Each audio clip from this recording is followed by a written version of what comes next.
Oke, Mas Riko, ada nih yang konsul privat ke aku. Katanya orang tuanya tuh bilang gini sama dia, apa namanya, kamu tuh kaya karena aku gitu. Hmm, Kamu tuh kaya karena aku yang sudah membukakan pintu rezekimu gitu. hmm, Kalau kamu kalau kamu membangkang dan apa namanya kayak nggak menyebalkan. berbakti sama Hmm. aku, tak tutup loh pintu rezekimu gitu. Itu Oh, gimana menurut Mas Riko? pasti sebelum kamu jawab, kamu pasti tanya, orang tahu miskin apa kayak gitu kan? Terus dia jawab apa? Miskin. Kurang gitu kan? Ya, ya kurang banget. Iya. Anaknya kaya. Iya, jadi teman aku tuh memang memang besar tanpa privilege ya. Hmm, Jadi dia ya sekolah biasa-biasa aja, maksudnya nggak dimodalin usaha atau apapun hmm, gitu sama orang tuanya. Bahkan dia juga nggak ada yang diturunkan dari hmm. keluarganya.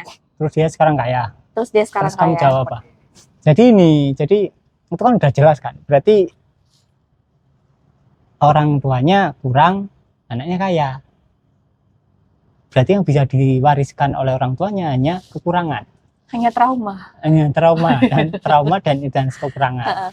Berarti kalau anaknya kaya, berarti anaknya adalah anomali, Eh, nggak normal berarti. Iya kan? Anomali. Anomali yang bagus. Oke. Tapi kalau semuanya berjalan normal dan wajar-wajar saja, dan anaknya tidak sadar-sadar, dia tetap di track yang sama dengan orang tuanya, ya dia tetap akan jadi miskin, bahkan tambah miskin. Berarti yang diturunkan sama sama orang tua itu bukan cuma warna rambut ya, Mas?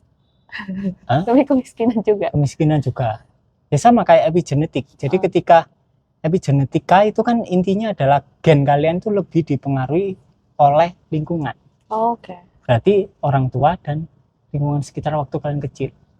Nah, ketika orang tua kalian dengan orang tuanya mendapatkan semacam pola adaptasi kemudian mempengaruhi gennya, itu akan diturunkan ke anaknya kemudian. Hmm.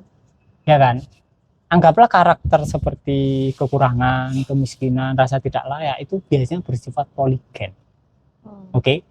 Jadi kalau monogen itu biasanya kualitatif, kayak warna rambut, kemudian warna mata itu monogen. Jadi hanya satu gen yang bertanggung jawab untuk mengekspresikan kualitas tertentu. Tapi kalau kayak kualitas kuantitatif kayak rasa kekurangan, terus keberlimpahan, ketidaklayakan, keberanian, ketakutan itu biasanya poligen. Hmm. Jadi itu kans berubahnya lebih banyak, lebih gampang diubah daripada yang monogen. Yang monogen hampir pasti tidak bisa diubah. Poligen itu kayak gini, misalnya anggaplah yang bertanggung jawab terhadap ekspresi kemiskinan itu ada 10 gen. Oke. Hmm. Jadi ketika 5 gen aktif, dia akan orang yang punya 5 gen aktif daripada dengan orang yang 10 gennya aktif, lebih miskin yang 10 gen aktif. Oke. Dan 10 gen ini dipengaruhi oleh lingkungan, oleh adaptasi kalian dengan lingkungan, keluarga, dan lain-lain. Dan adaptasi itu akan mempengaruhi yang off mana, berapa jumlahnya yang off. Orang yang jumlah off-nya 9 dibandingkan dengan yang jumlah off-nya 3, berarti kan lebih miskin yang jumlah off-nya 3. Hmm. Ya kan? Sampai sini kita akhirnya tahu, berarti kemiskinan itu diwariskan. Kekurangan, kemudian mungkin pola perselingkuhan, pola dikhianati, semua itu diwariskan oleh orang tua kalian. Kalau orang tua kalian kaya, berarti identitas kaya diwariskan. Hmm. Kalau orang tua kalian setia, rumah tangganya baik-baik saja, kemungkinan besar, hampir pasti rumah tangga kalian kan baik-baik saja dan tidak akan ada perselingkuhan. Oke. Itu. Jadi bukan hanya warna rambut yang diwariskan orang tua kalian, trauma dan kebahagiaan juga. Kalau orang tua kalian ceria, kalian akan ceria. Kalau orang tua kalian lebih berkesadaran, anaknya biasanya lebih mumpuni di area tersebut. Oke. Jadi semakin intinya adalah dari generasi atas ke generasi yang sekarang itu pasti semakin mengerucut. Kalau generasi atasnya itu kurang, di generasi yang sekarang pasti makin kurang. Akan lebih parah. Oh, Oke. Oke. Karena ada tambahan.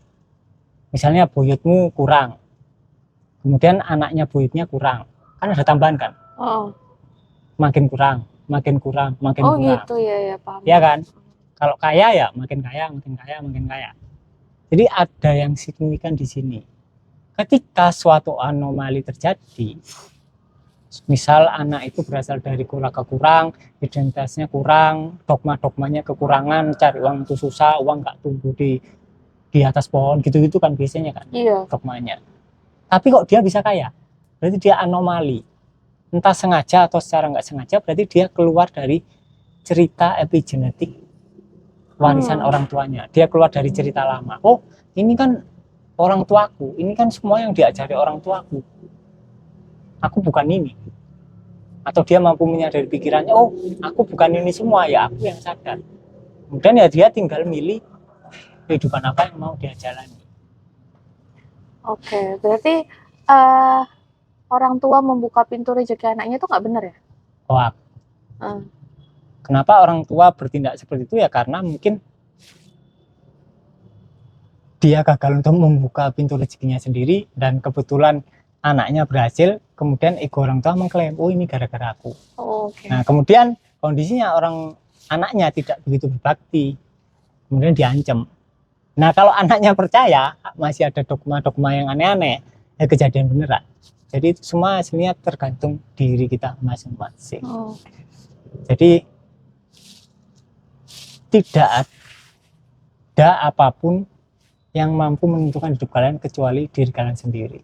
Kalau kalian nggak sadar, ya yang menentukan kehidupan kalian adalah orang tua kalian dan generasi-generasi di atasnya. Kalau kalian nggak sadar, kalian merasa sebagai seorang tokoh yang sedang menjalani kehidupan kalian yang sekarang, on the track aja ya kalian akan mengikuti alur keluarga kalian. Tapi ketika kalian sadar, ya tidak ada satupun di luar diri kalian yang bisa menentukan alur kehidupan kalian. Jadi penting untuk keluar dari trauma kolektif keluarga. Karena kebanyakan yang diwariskan oleh keluarga, terutama di area Indonesia, itu pasti trauma.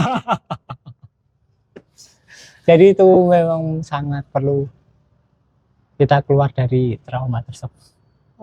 Oke, jadi intinya adalah kalian membawa beban orang tua kalian masing-masing. Jadi itu yang perlu disadari. Kalau kalian tetap mengira diri kalian adalah apa yang diajarkan oleh orang tua kalian, kayak pohon tumbuh uang tidak tumbuh kayak pohon, cari uang susah, ya kalian akan hidup seperti orang tua kalian, bahkan lebih parah. Kita akan belajar apa itu kesadaran pertama itu, kemudian bagaimana aplikasinya dalam kehidupan sehari-hari. Jadi ada teknik letting in, dan kemudian juga ada teknik peripheral atau open awareness. Nah, jadi ruang tanpa nama atau bisa disebut kesadaran ini adalah ruang tanpa batas.